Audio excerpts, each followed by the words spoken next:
November 21 నిజంగా ప్రసంగించడం. తిమోతికి రాసిన రెండవ పత్రిక 4వ అధ్యాయం 1-8 వరకు. వాక్యమును ప్రకటించుము, సమయమందును అసమయమందును ప్రయాసపడుము, సంపూర్ణమైన దీర్ఘశాంతముతో ఉపదేశించుచు ఖండించుము, గద్దించుము, బుద్ధి చెప్పుము. తిమోతికి రాసిన రెండవ పత్రిక 4వ అధ్యాయము 2వ వచనం.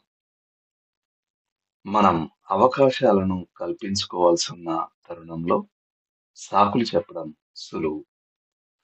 పౌలుకైతే వాక్యాన్ని పంచుకోవడానికి ఎప్పుడూ అవకాశం దొరికేది.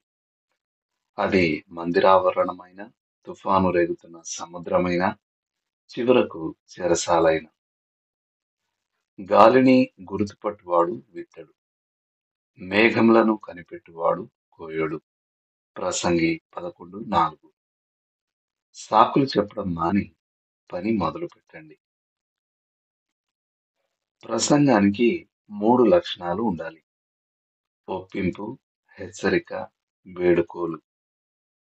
ఖండించుము, గద్దించుము, బుద్ధి చెప్పుము.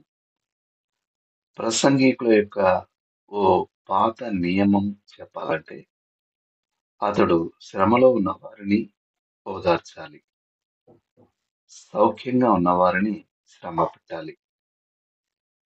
ఒకవేళ పాపపు ఒప్పింపు మాత్రమే ఉండి పరిష్కారం లేకపోతే మనం ప్రజల భారాలను పెంచిన వారం అవుతాం.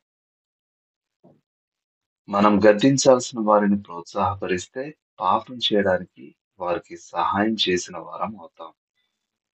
వాక్య ప్రసంగం సమతుల్యంగా ఉండాలి. దేవుని ప్రసంగికుడు వాక్యాన్ని బోధిస్తున్నప్పుడు ఓర్పు కలిగి ఉండాలి. అతనికి ఎల్లప్పుడూ తక్షణ ఫలితాలు కనిపించవు. అతడు తన బోధను వ్యతిరేకించే వారి పట్ల ఓపికతో ఉండాలి. అన్నిటికి మించి అతడు బైబిల్ సిద్ధాంతాన్ని బోధించాలి. అతడు కేవలం బైబిల్ కథలు చెప్పడం, ఆసక్తి గొలిపే వివరణలు ఇవ్వడం, లేదా ఓ వచనాన్ని చదివి తర్వాత దాని సంగతి మర్చిపోవడం చేయకూడదు. నిజంగా ప్రసంగించడం అంటే బైబిల్ సిద్ధాంతాన్ని వివరించడం మరియు అన్వయించడం.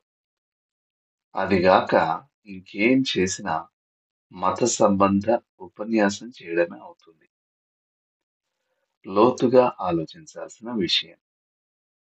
నిజంగా ప్రసంగించడం అనేదానికి మీ అనుభవంలో ఉన్న కొన్ని ఉదాహరణలేవి?